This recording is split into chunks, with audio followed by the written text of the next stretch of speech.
What's up, guys, and good morning to another Sunday school here with St. Andrew students. And man, I am excited to be here with you guys, even though today I'm not going to actually talk a ton this morning. I'm going to kind of turn it over to an audio clip that Michael and myself recorded with Chris Derritt. A lot of you guys love Chris Derritt. He's been on ski trips and camps and different things, taking a lot of pictures for the church, and he's big time here at the church in our media department. But we recorded a podcast together, I want to say earlier in the summer, a couple of months ago, and I thought it was one of the more impactful things and one of my favorite things we've done as a student ministry, talking about the role that the church can play in regards to the racial injustices that have been happening in our country for hundreds and hundreds of years. And so today, but before I get to that and I turn it over to the audio to that, just a reminder, if you're a middle schooler watching this, tonight we have 412 here at the church. And if you're a high schooler, tonight, Lighthouse at the church, socially distant small groups. So middle school, high school, you have something to come to at the church. If you're comfortable, we have so many COVID guidelines. You can go to our Instagram bio and click on that for register. As we have each student, middle school and high school, register online, answer a few questions prior to arriving here at the church for either 412 or Lighthouse. Going back to that conversation with Michael, myself, and Chris.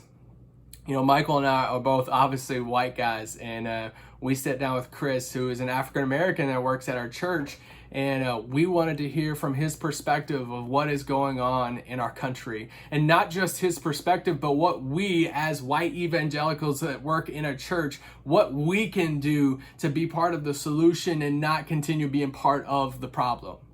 Because the church has to play a role in this. We have to. If we don't, man, it goes against what we preach about in our gospel. It goes against a lot of the things we sing in our worship songs. It goes against the person that Jesus is. I've worn this bracelet on my wrist for years, going back to college, of what would Jesus do, WWJD. And honestly, when we look at this situations that's been going on in our country, this injustices towards the African American community, when we look at these situations, I can't help to think, man, what would Jesus do? And so we sat down, Michael and I sat down with Chris Derritt, who's on staff here with us at the church, and we wanted to hear his heart, and we wanted to know what we can do in this fight. So for the rest of this lesson, it's just going to have audio. It's going to have a blank generic picture. If I can figure out how to put a picture of Chris up, but it's just going to have a picture up with audio from that podcast.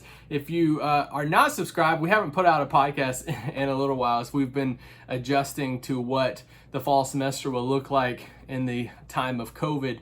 But it's the Drop the Anchor podcast. It's on iTunes, Spotify, whatever. It's our student ministry podcast that Michael and myself host. But anyway, so this audio is coming from that. It's going to be a portion of it. It ended up being an hour-long conversation that, honestly, I said before, it's one of my more favorite things we've done in our student ministry. But this is a portion from that conversation. And hopefully you take this portion and you say, hey, man, I want more of this conversation. And then you go to the podcast and you can listen to the rest of the conversation. So here is Michael, myself, and Chris Derritt. Okay, let's transition to your Facebook post, this iconic Facebook post now that people at our church are talking about. Because the reason they're talking about it is because you were so open and honest with everything that you wrote. And that's what just drew me into it immediately. I read it over. I don't know how many times I've read it over now. I just read it before you walked in this room again. And it was so powerful. But so at the very beginning, you said you put this line in. I'm going to direct quote you a few times so you can just feel awkward that I'm direct quoting you from some of your stuff. But at the first part of your post, you use this metaphor about what's going on right now in our country, comparing the looting, the rioting, everything that's happening here in Dallas and cities across our country, and really it's going across the world at this point, to the actual root of the problem. And you use this line of the sin and the disease. Can you expand on that metaphor and how you explained it there in your Facebook post? Yeah, absolutely. I mean, just to simply put it, if you are sick, you might go to Walgreens and pick up something over the counter. Of course you would. Your nose is running, whatever, you're coughing. But you don't stop there. You go to a doctor and say, doctor, what is the root cause of this problem? And I think that there certainly is in the scheme of looting and rioting and a lot of just anger and protesting and all of these things. I had just seen so much emphasis on the destruction that was happening, and we don't excuse that, right? Because at the root of it too, as I said, was sin. I mean, sin is breaking things, right? Breaking things is sin. That is sinful, certainly. And at the same time, though, we've got to. It's time. I mean, it's been time, but I guess hopefully now it's really time for us to peel back that layer and say why are people feeling this way. So that's kind of the root of that. Yeah, and seeing people right now, I think it's easy, especially for white people, if we're being honest with us, to look at this and say, look at all the rioting, looting going on, and sometimes it's easier to say get mad. Like some people are getting more mad about a Target than they are about a black life that's being taken on a street. And you mentioned about people within a church or people who proclaim Jesus, but yet they're more mad about the rioting and looting, and they're more mad about the disease and not really the symptom. Not about the symptom or whatever. And how does that make you feel whenever you see silence by people that you love and that proclaim the name of Jesus, and they're open with shouting out against the actions part, but yet they're unwilling to talk about the actual sin disease part of it? Yeah, I mean, I think the word that comes to mind simply is unheard. And this comes from someone, again, myself, being raised in communities around people, good people, loving people, people that I've considered best friends or even just great, classmates from the high school days. And another word that we've heard, especially in the time of COVID, is unprecedented. I think there certainly has been precedent set for race relations in America, but to some degree, it is kind of unprecedented. The magnitude to which we are finally giving voices of people and certain people groups, in this case, people of color. We haven't had voices amplified to this level in quite some time, and certainly not in this way. But when people are so quick to condemn destruction, but not look to another level, that makes you feel unheard. And I'll also add that something that I mentioned later in the post, just naming kind of the fear and uncertainty that I even had in writing that post. Yeah, guys, I was terrified, like, writing that post, because I've never used my voice in that way. And there really haven't been voices around me in my life, and I will take accountability for that, I suppose, because I'm an adult. I can choose with whom I surround myself. But I haven't really had that kind of lifting up someone saying, yeah, man, like, how do you feel about this? Or how do you feel about that? How do you feel about race relations in America? I didn't really have that kind of growing up and even to some degree now. So that was the first time, this post was the first time that I had a chance, that I seized the chance to really speak out about the way that I feel. Well, yeah, I think that was like my biggest thing, because I'm in your small group too. I've been in your small group here at church for like 3 years. And I consider you like a very close friend of mine, hang out with you like pretty often. And I've never had like a conversation about race, just because like as like a white person, I'm like, maybe he like doesn't care. Maybe it's not like an issue. And you said this like in like our small group, but just in our small group, someone brought up this Facebook post. and you said, hey, thank you so much for bringing that up. And it meant so much to you because you were like, for like the first time, you didn't have to be the one that opened up the door on the race conversation. And just like something I had never thought of is just like any 99 except with Isaac is like my one white friend that like talks about like race stuff. But if I ever have a conversation, it's like one of my black friends bringing it up, or I reach out to them and check in on them. And it's like, so for you to be like, it was encouraging, and like for someone else to open up this door of this conversation to where it didn't like hinge on you. I think that's one of like my biggest takeaways is like, just because you aren't bringing it up doesn't mean that you aren't like affected by it and thinking about it, and the strength and like like you stepping out in fear of like, hey, how will people view me? I'm gonna be like that black guy like talking about this. Like I'm sure that was hard for you, and it's something that I still like think about. Yeah. That's all I got on that. Yeah. So I want to skip to this part in the post, and I kind of going back to the silence part. And you say, I overwhelmingly see silence on the disease, going back to the metaphor we talked about. And you said, I see silence on the implicit bias or straight up hate we see against people of color. I see silence on murders. I see silence on privilege, silence on Amy Coopers of the world, silence on people who might not say, I'm going to tell them there's an African-American man threatening my life, but those who wouldn't bat an eye at calling the police, not understanding their own biases. What does silence from white Christians, what does that like tell you, or like how does that impact you when people are just silenced during times like this? Yeah, it's a, if I think about it, if I really think about it, and now I've felt from time to time about things like this, it's an overwhelming burden, because to Michael's point, then it means that I have to say something. And I have to say something like, man, can you believe that like Amy Cooper person saying those terrible things and wielding that privilege? And even in saying everything I just said, right, there's first, there sometimes might be just like shrugging off, well, that's just one person. And then I just used the privilege word. Yeah. And then you're opening up a whole nother, I'll call it another can of worms. I don't think it's a can of worms, but that's how I'm scared that it'll be perceived.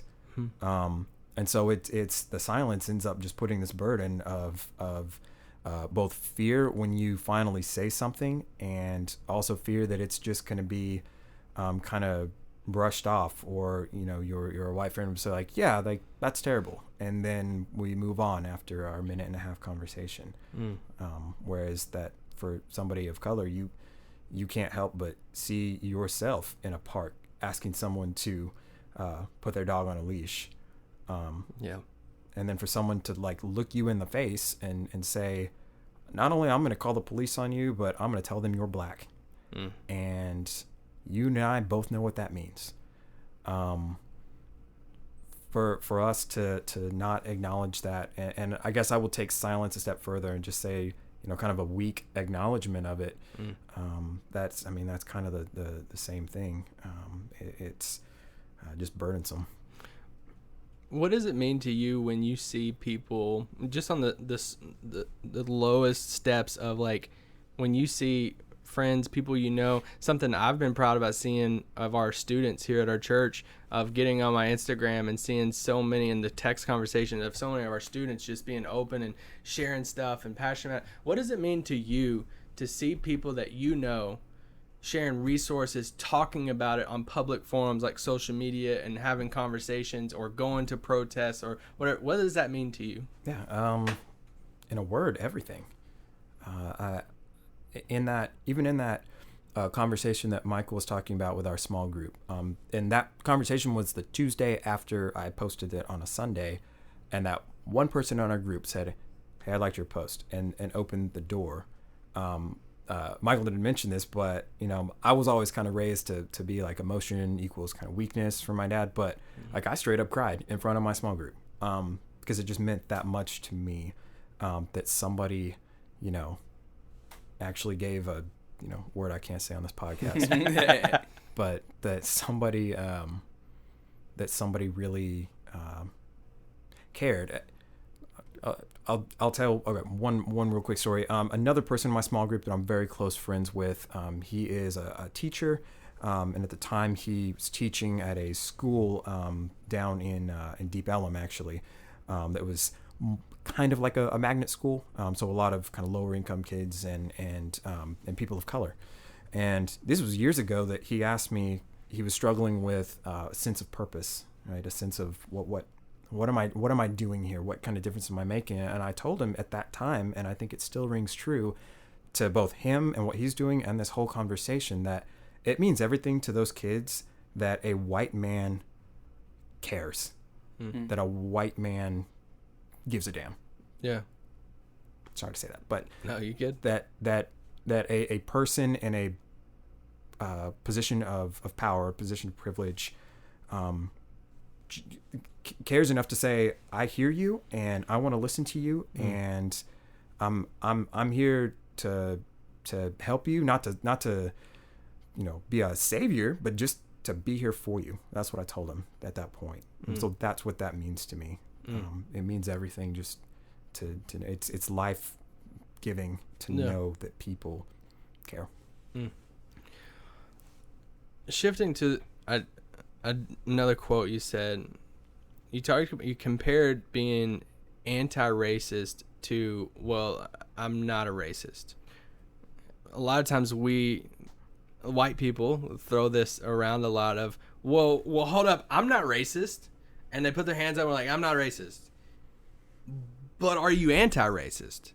So you mentioned that in your post. What's the difference between those two, and between those two sayings? Not just the sayings, but actually living that out. Yeah, and I think it kind of comes down to an awareness, an awareness that people of different in different people groups, and it even goes beyond race. I mean, it can go to male versus female in this country. It can go to religion. It can go to a lot of different ways. But being non-racist is, well, sure, I don't overtly say these things about this people group. Being anti, I think, is an awareness of the fact that in terms of race, being anti-racist is being aware and learning more about the fact that your life is not made harder because you are white. And I keep using that word awareness because that's kind of where it starts. Because if that's your mindset, then you feel more empowered to say something to your friend who says, well, those people always commit crimes. Those people always do this. Or overwhelmingly, like, they're the ones that are in jail. And the awareness of, well, perhaps there are some factors about, our history as people, our history as a country, that leave people out of the womb less privileged than other people. So that is being anti-racist. It's not just saying boo all those racists in Charlottesville. I mean, that is an anti-racist comment. I don't like those people because they are racist. But it's bigger than just being. It's bigger than not being racist, and it's also bigger than condemning racists. It's educating yourself to be aware of why we have some of these issues. Yeah.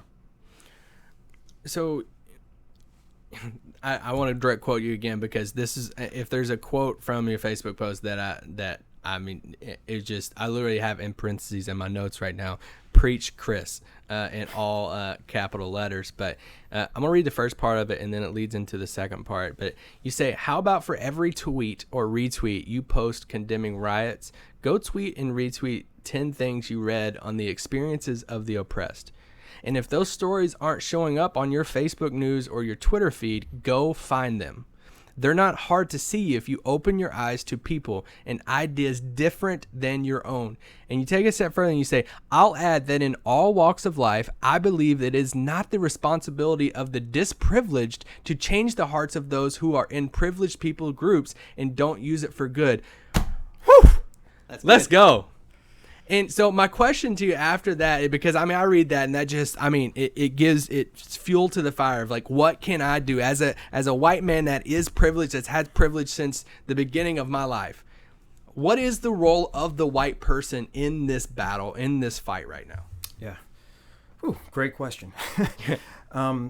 It's such a complicated matter, but at the same time, there can be some simplicity to it, and that is simply doing anything is the role right now. Anything. And I say this because we discussed this in our small group last week. We were reading Martin Luther King's letters from a Birmingham jail. Don't quote me on that title. I may have gotten it a little bit wrong, but the letters that he wrote while he was in jail for protests.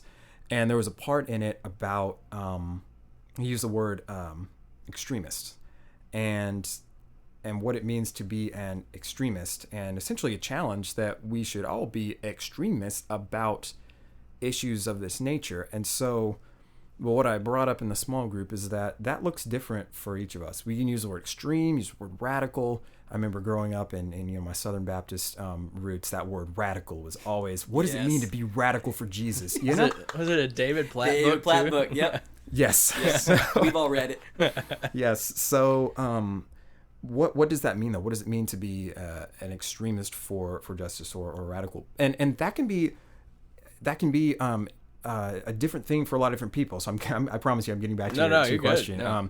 That for us, something extreme might simply be to ask our parent or friend or anybody, what do you think about Black Lives Matter? Like, that can be extreme for someone because that can be so uncomfortable. Yeah. And if that is extreme, then like that is okay that is extreme, because for other people who are in other places along this journey, it's no big deal to bring up a conversation about race and really push.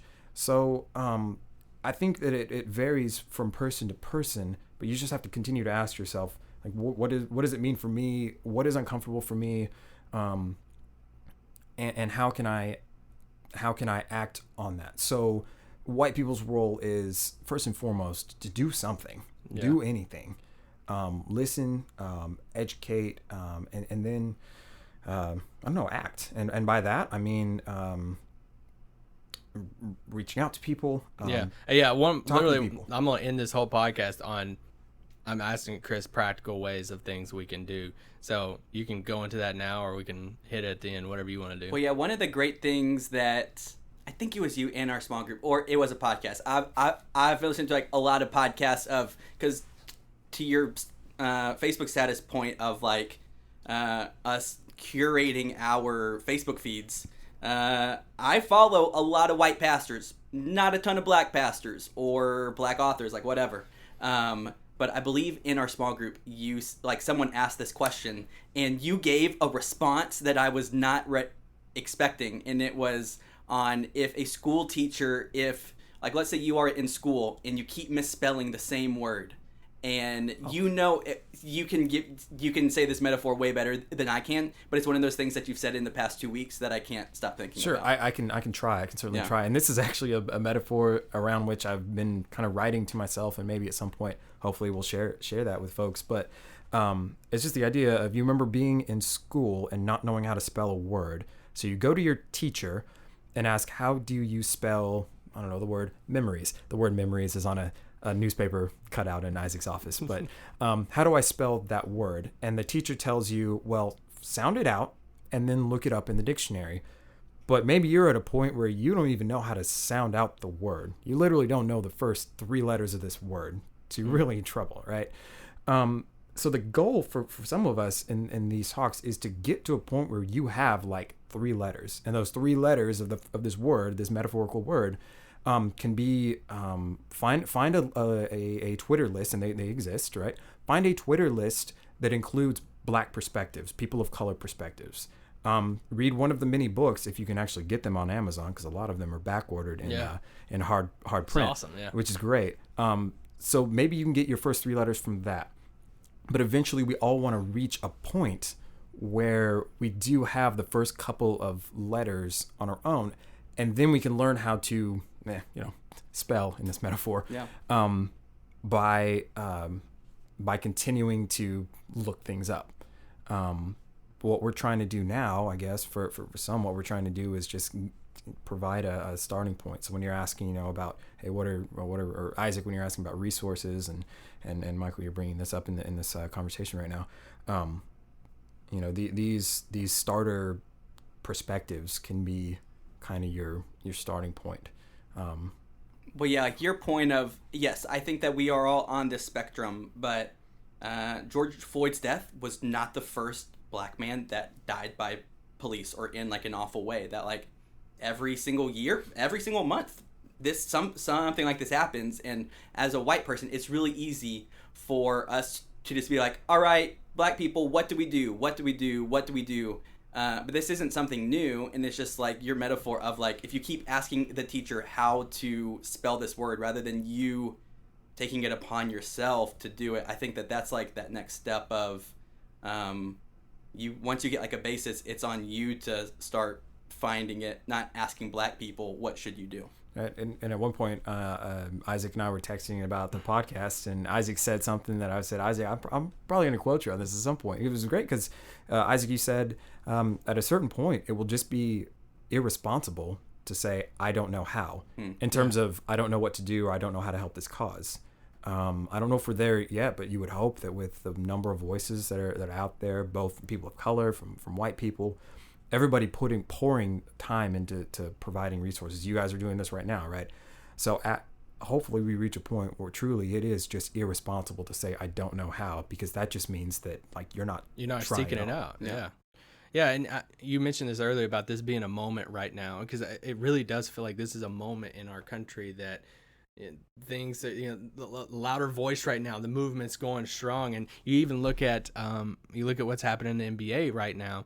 And I was just talking about this a few days ago on a sports podcast, because we're talking about Kyrie Irving and these guys in the NBA that are like, should we even come back and play basketball right now? Because this movement is so strong and the spotlight is so big on it. We want to dedicate resources, our time and stuff through this. And I've heard so many people say, well, what are they supposed to do? This stuff's going to be around forever. Or they're supposed to cancel this season. Or are they going to cancel next season too? And I'm like, and my response to this on this other podcast was, it sounds crazy to us, and to a white man and white male, it sounds crazy to me of the idea of canceling a season or canceling next season. But it's going to take crazy ideas, and for people to step outside of their comfort zone, for people to break the hamster wheel and to get out and actually do something for big changes to happen. And like, I love the game of basketball. I would love to see basketball played.